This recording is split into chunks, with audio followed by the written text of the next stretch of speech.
来，乡亲啊，继续是正段消息。来看，这是有史以来的第一届准总统到立法院。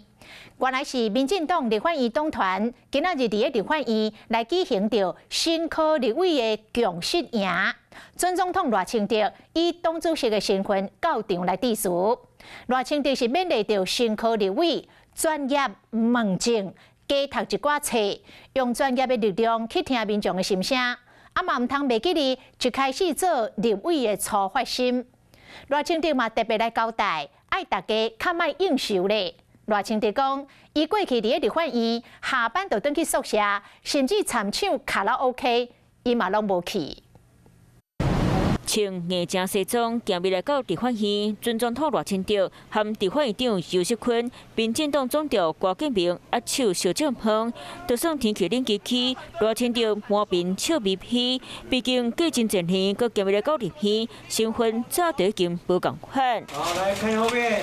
和新科立委翕相，民进党立法院党团的新进立委共识行，这位赖清德是以党主席来参加，伊嘛伫咧现场提出3点来鼓励大家。虽然大家要来到立院真无简单，不过新科立委毋是菜鸟化，是国家新力量，爱将做政府和人民之间的沟通管道。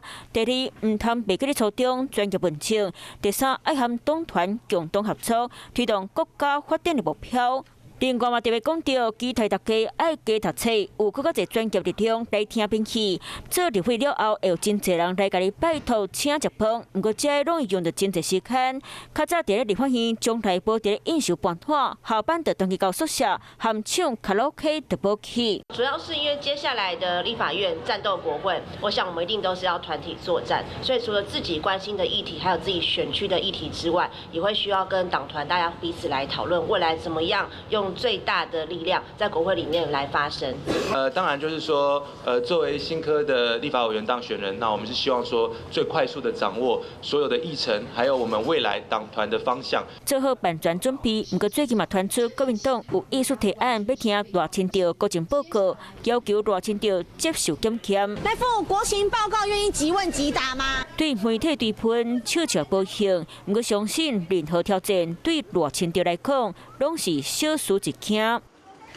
好，来继续来看国民党，虽然已经通过由韩江培来竞选到立法院的正副院长，也毋过传出讲国民党的高层本地是规划由7连败立委林德福甲韩国瑜合同来竞选。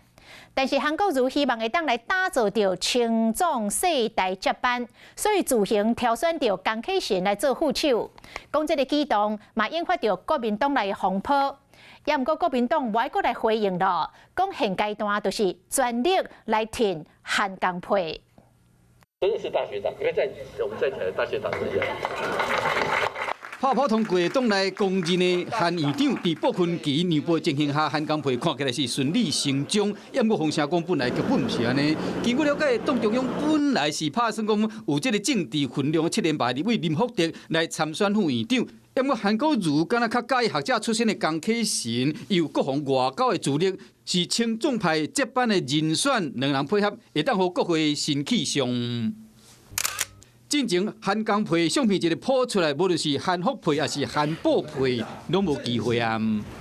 在第一时间，我相信韩市长跟朱立文一定有做过进一步的沟通，第一时间也有掌握。我再次强调，江启臣其实是非常资深的立法委员。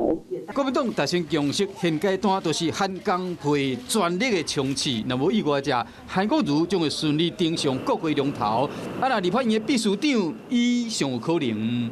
我以前是拿铁锤的，他是拿枪的。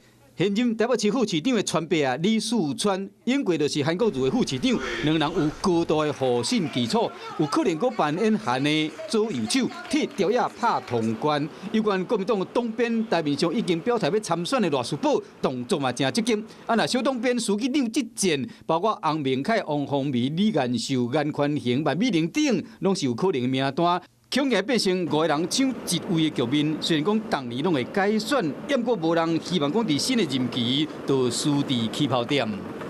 Hello， 我是郑雅芳，想要抢先掌握最及时的新闻资讯吗？赶快订阅、按赞、开启小铃铛，锁定华视新闻 YouTube 频道。